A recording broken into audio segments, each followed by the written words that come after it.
Good morning and welcome to Willow's Green Permaculture. Today I'd like to take you into the vegetable garden. We're towards the end of the first week of July, and at this time of year I like to, right up until the end of the season, I like to walk around barefoot in the garden. Because I've all done my work, so I'm not using shovels and stuff like that, but there's still mosquitoes around. So I've just picked some jewelweed.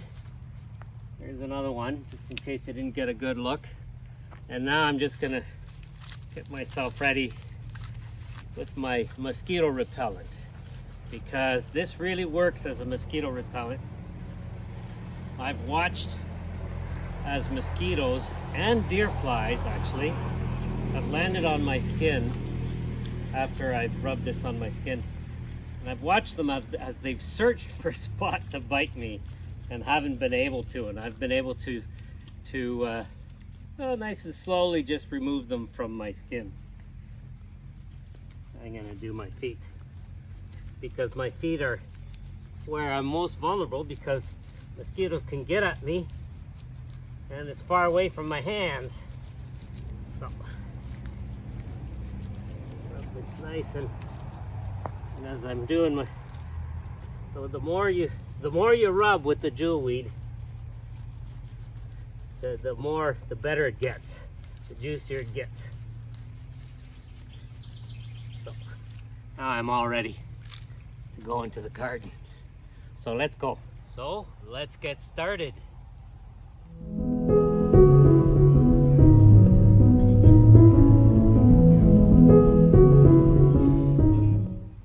Here we are in one of the Three Sisters areas in the very center of our garden, the center circles of our garden, surrounded by, right behind me, 1 and then 7 other Three Sisters mounds. And here's where I had already shown you where potato was growing, and I'm finally able to let the potato grow as it wants, because the squash are growing well. The corn is all growing well all around me. There are even some corn cobs that are starting to form, and the beans are climbing up. And so it's looking really good for the end of the first week of July. And so let's go on to the next part of the garden.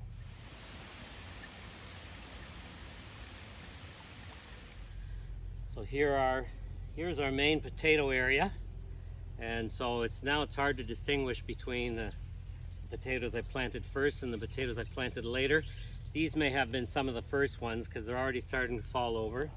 So I've brought some straw. We often use bales of straw as a decoration in different areas. But then when it's no longer good for decoration, that's when we start using it in the garden. And so some of these potato plants are starting to fall over. And so I'm just gonna cover the base of the ones that are falling over in a bit of straw. Try and cover them lightly. And that's just gonna cover the surface of the soil, because now the surface of the soil has been exposed to the light. And so that's just to make sure that none of the potatoes close to the surface get exposed to sunlight.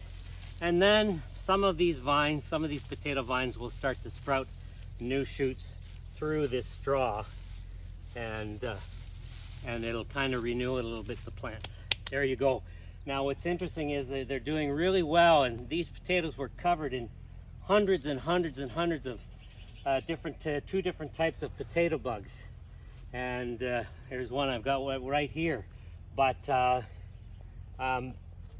thing is, as you can see behind me with the Three Sisters trellises, these teepees that we have here, and a little bit everywhere in the garden, the birds have a lot of perches, and they just eat away at all these bugs. So we don't really do anything about them. The birds take care of them for us.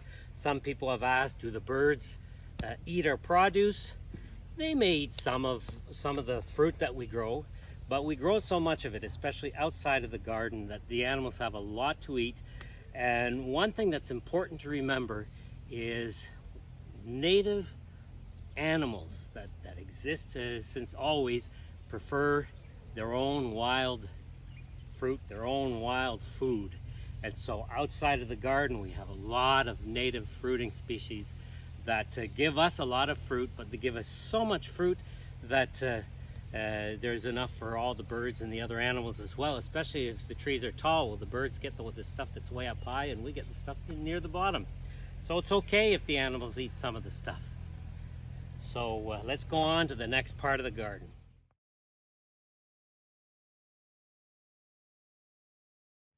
So here we have some more Three Sisters doing really well. The beans going up these trellises, and the corn's doing well, and the squash is doing really well. And behind me here, got the rhubarb. We've already harvested a whole bunch of it. As far as I'm concerned, enough for the year in the kitchen, but I'll probably do another harvest. Behind that, you can see a whole bunch of calendula growing. I picked all of those flowers, I think it was 2 or 3 days ago, and they're completely in bloom again. The more you pick those calendula flowers, the more they bloom, and so it's really nice.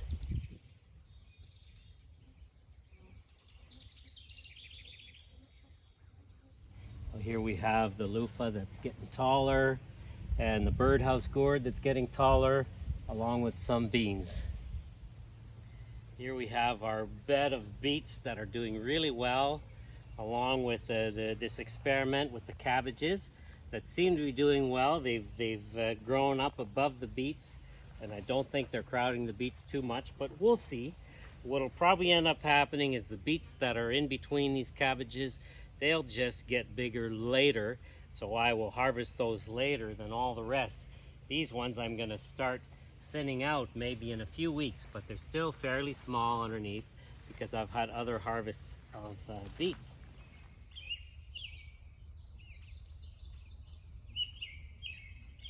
Here we are with our pepper area.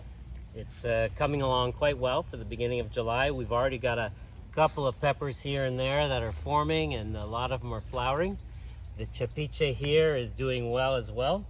It's thickening up. We got 2 other areas in the back where we have it growing, and we'll probably be having our first pepper harvest in about a month. And then right over there on the edge of the pepper bed, we have some Malabar spinach that's going to grow up. As you can see, it's already growing up these trellises. There are 3 of them here on either side. It's going to grow up these trellises and around, and we just have to add one more arch here in the middle and then attach the tops for when the Malabar spinach gets up there.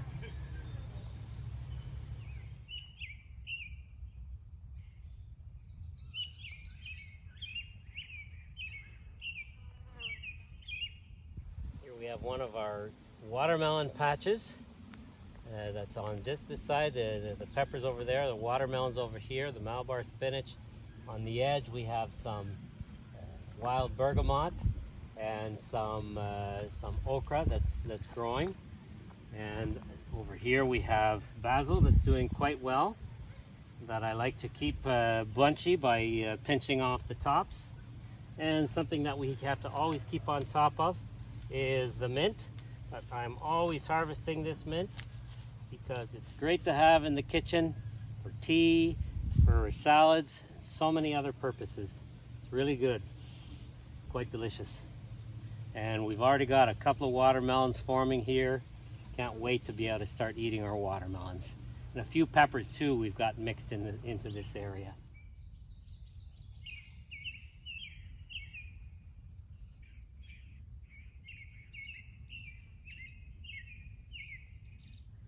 Mixed in with the calendula, there's also quite a few coriander plants that are now in flower and going to give us lots of coriander seed. And there's also some dill mixed in there as well, along with the asparagus that's probably all covered up by now, but that's okay. And then behind all that, right here, is our dino kale that's doing really well. I'm going to start harvesting some of this. It's got quite a bit we can harvest. And then beside the dino kale, we've got some radishes that are going to seed. I'm going to let them go to seed because there aren't anything else besides radishes around here blooming, so we should get some nice radish seeds out of these flowers eventually. And I'm also going to harvest all these rhubarb seeds, because I've never planted rhubarb from seed, and then now they're quite ready for harvesting, because I want to try planting them. And then right here we have our cauliflower and our cabbage. They haven't started to form heads yet, but we'll see how they do.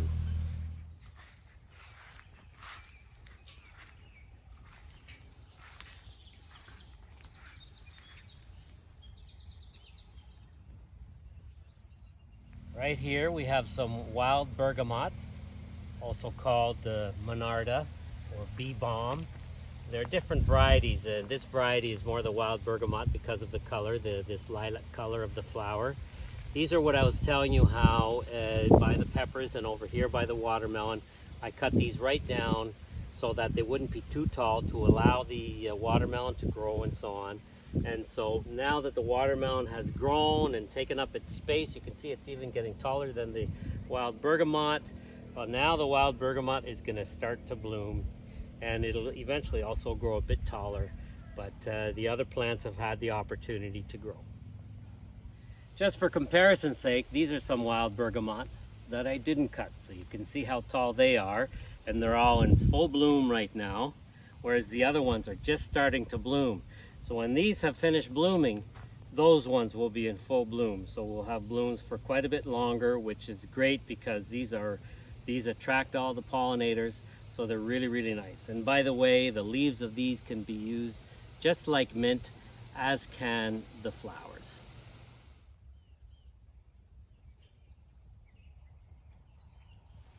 Here we have our tomato area.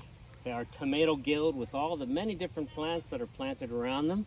The tomatoes are doing very well. I wasn't sure how well they do here because this is getting closer to the mature trees back here, so it doesn't get quite as much sun. Here in front though, it gets the most, and a little further back it gets less.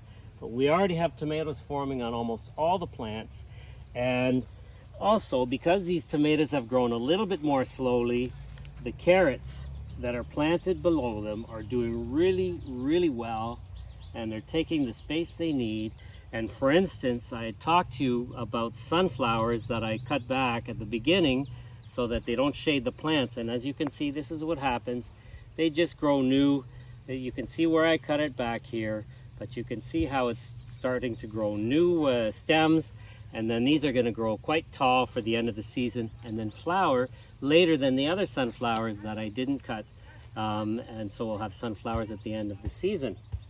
Now in the center, we've already had quite a few harvests of lettuce there in the center of that butter crunch or Boston type lettuce, and now we're just letting it go to seed. We're going to get lots of seed from that because my lettuce seed was getting old, so I needed some new stuff.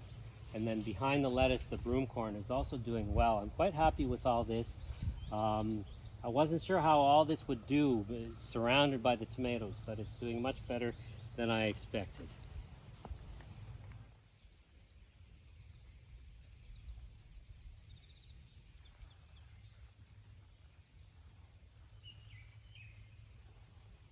Here's our garlic area. Now as we're coming very close to the garlic harvest. I'm probably going to harvest this maybe even next week. And as we're coming to the end of the garlic season, there's a lot of weeds that I just stopped bothering to pull. These are, this is jewelweed, and I figure, you know, it doesn't take, the roots are very, very small in this plant, so I don't think that they were really bothering it. Same thing with this wild lettuce. So I just stopped picking it after a while, and we'll see with the harvest next week how the bulb sizes are. Because this year I expect a larger size bulb. Now, this is how you know when it's time to harvest garlic. So if you come in closer, we're going to have a look at a couple of the garlics close up here. Okay, so I'm just going to move a couple of these weeds out of the way so we can see what we're doing. So, now, if you look at this, this bindweed. Okay, let's look at this garlic right here. It's a nice size one. Now, let's look at the leaves. So we got one leaf, 2, 3, 4, 5, 6, 7, 8, Here's an 8th one, completely dried up. And there's a little bit of a line here. There was most likely a 9th one right here. So 9 leaves, 1, 2, 3, 4, 5, 6, 7, 8, 9. Now, when half of the leaves have dried up, which means out of 9, when 4 or 5 of these leaves have dried up, then it's ready to harvest. Because you see the dried leaves, they are the skin layers of the bulb. Because these leaves go right down to the bulb and are attached to the bulb. And then these green layers, well, they are also the skin of the bulb, but they haven't ripened yet. So that part of the skin hasn't dried yet or isn't ready yet. But when there are, like I said, only 4 or 5 leaves left, so I'm gonna harvest it. And then of course it has to be hung to dry for a couple of weeks.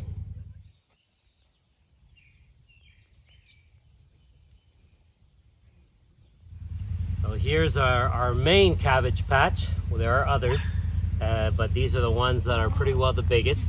And they're starting to form heads, but it's going to be at least 3-4 weeks before they form full heads. And the onions are growing okay between them. They're doing well. And then when we start harvesting these, those onions are going to be able to finish growing. But I'm happy with how this cabbage is doing. I'll find out if I should have planted them 2 feet or 60 centimeters apart instead of 18 inches or 45 centimeters apart. We'll find out when we harvest them how they did.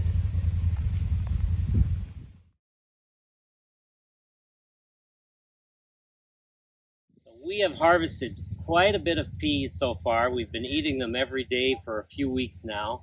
And we've also, whatever the surplus during the day that we haven't eaten, we've frozen. And as you can see, some of these vines are turning yellow because they've managed perhaps to ripen some peas. So we're coming close to the end of the season. The end of the season for peas here anyway is about the end of July. And that's when they start to really dry up. So we're probably going to get a few more little harvests out of these before now and the end of July. And then it's going to be time to harvest for winter dry peas.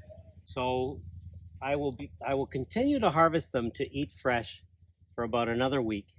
And then next week I'm going to stop harvesting them in order that they can have at least 2 weeks to fully ripen and dry up, so we can have dry peas for the winter, and also I can have seeds for next year.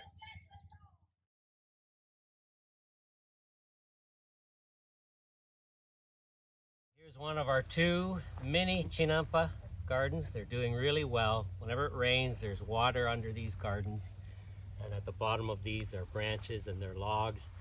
And it's doing really well, this mixture of plants.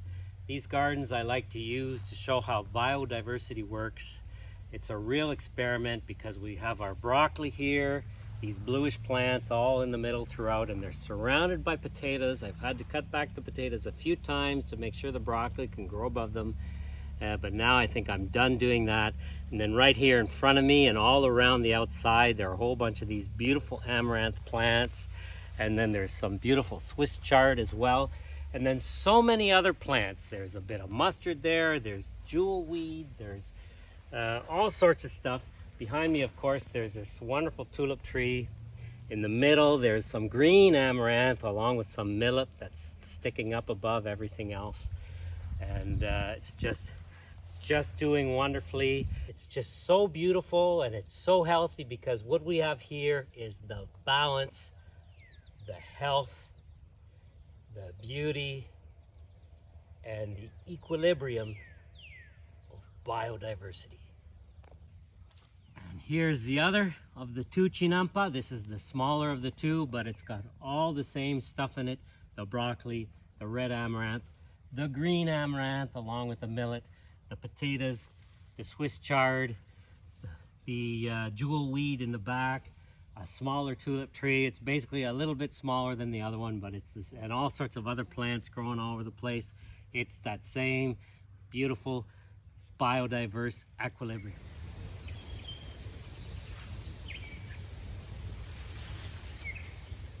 So here are our 4 rows of sorghum. They're doing well. I've had to cut down this grass, I think it's twice, maybe 3 times with the sickle. just to make sure that the sorghum stays ahead of the grass. But I always put the grass right back down at the base, so that keeps it moist. These roots are deep now because now we're at the time of season in July. These canals will often dry up. Right now there's no water in them. There's still a lot of moisture in them, a lot of dampness, but no water. And the roots, of course, are that deep anyway. And if the water dries up even more, the roots will simply follow that moisture down deeper, and then this sorghum is going to become gigantic. But we will see in September, October how it's looking. Here's one of my favorite mini gardens. It's right beside our main pond, where I stop the water a bit right at the bridge so that sometimes there's a waterfall. And so we have a little pond behind here. And what we have planted in here, in all this moisture, right beside me, one of these red amaranths, and on the other side, and then between the two red amaranths, we have all of this millet. And then directly behind the millet, a little bit taller, that's the coral sorghum. So it's going to be about double the height of the millet, so it's going to be beautiful. And this is going to be about 3/4 the height of the millet. And then behind the coral sorghum, you've got one or two cattails. Of course, I didn't plant those cattails because they're just growing out of the pond. So it's just a beautiful garden to frame the pond as people walk by and go over this little bridge here.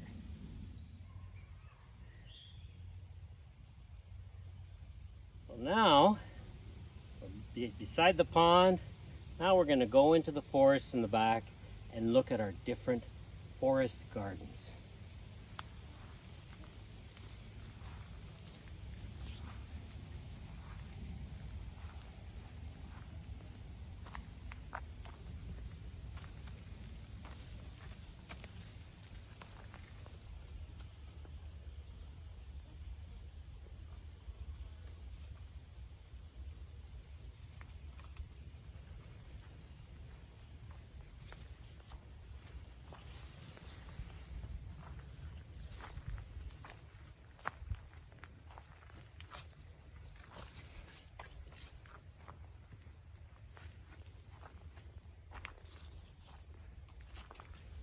Now we're coming up to the turtle garden.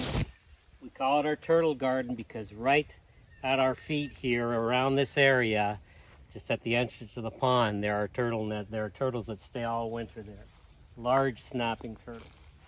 Now we're inside our forest, and this is a tiny little clearing in the forest.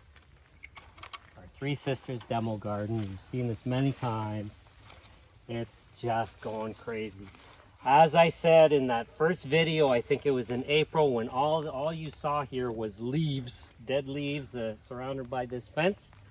Nothing planted. I had just put some of these branches in.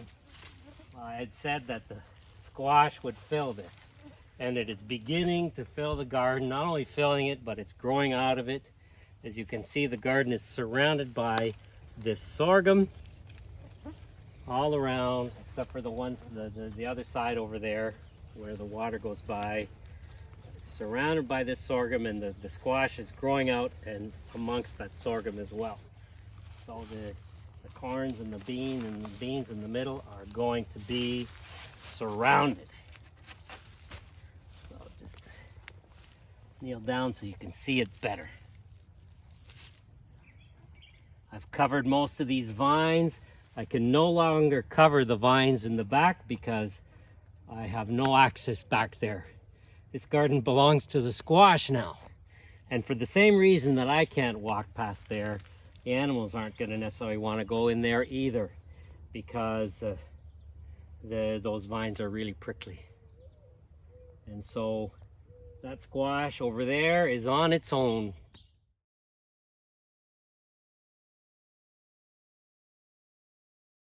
Now let's go a little deeper into the forest. Go into the chinampa in the back.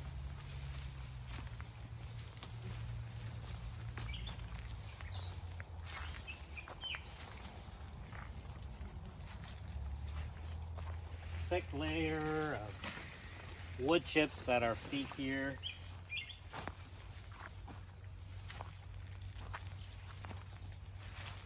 layer is actually twice or 3 times as wide as it looks.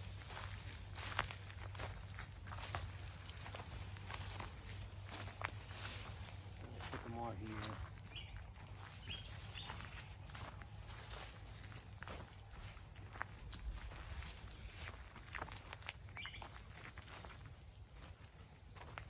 Sometimes I love looking into the forest at places that I almost never go.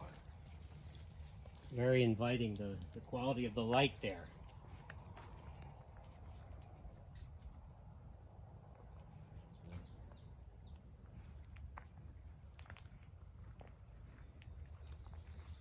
I have little areas here where I've created so that I can check and see how the canals are doing.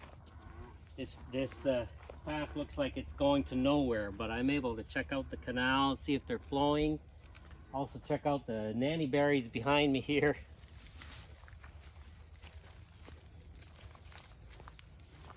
I love all these archways created by the trees. Okay, now we're coming out to a clearing.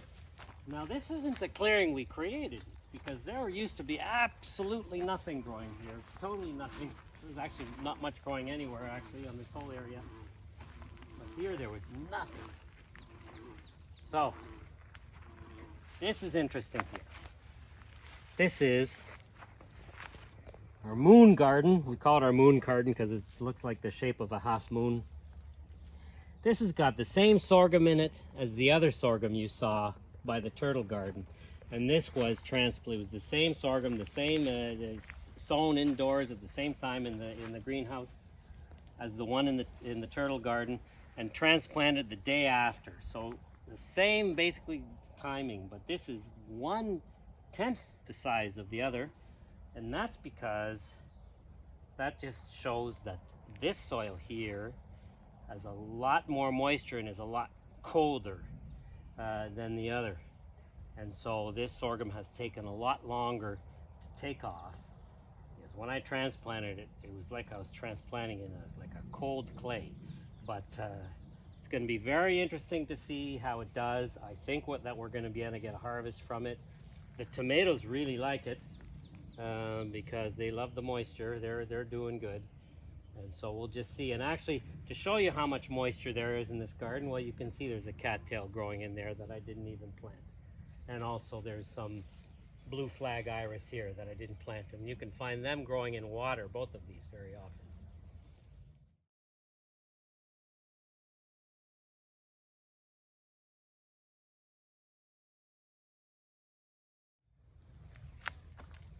Here is our 3.5-year-old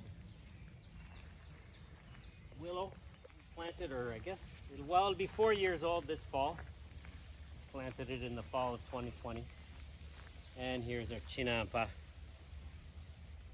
This suspended garden is what I want to show you right here. Once again, it's more broccoli mixed with potatoes, but these are our broccoli that are for some reason, they are the most advanced. These ones were the last ones that I transplanted. I transplanted them here as an afterthought because I still had some starts left, and I thought, where am I going to put them? I'll put them on the chinampa with the potatoes. And even though I transplanted them last, they are flowering first. Maybe because the conditions are slightly more stressful here because their roots have to go really far down to find the water. I'm not sure, but they look really happy.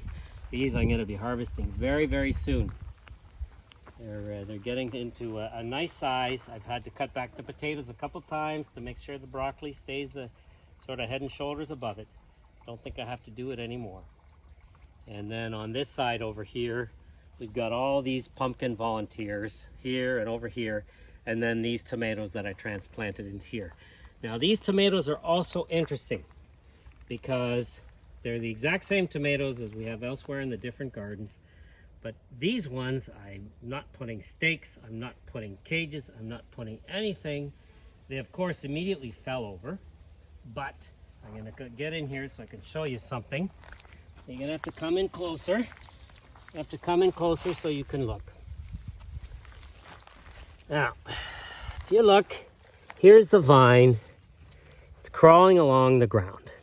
Now, in a typical tomato plant that you'll see in the garden, people will tell you that the little branches, the little side branches that start growing, let's say if you look at this branch right here, sometimes little side branches will start growing in the crook between this, and they'll say cut those off because they're just going to take energy from the plant. Well, not necessarily. It's because they're vines, and it's exactly those branches that this tomato plant is growing, because the main branch is crawling along the ground, and then it puts those out, and eventually it's those ones that are going to give the tomatoes. But because it's developing them, it's taken a little bit longer to put its flowers out. But it will, because tomatoes are basically in their natural environment, they're vines that crawl along the ground and put up branches to grow their fruit. So I hope you liked the video. Hope you found it useful. If you found it useful, then share it with your friends if you could. And if you haven't done so yet, then subscribe. Support our channel just by subscribing, and maybe you can see some more videos. And so, have a great week, and we will see you next time.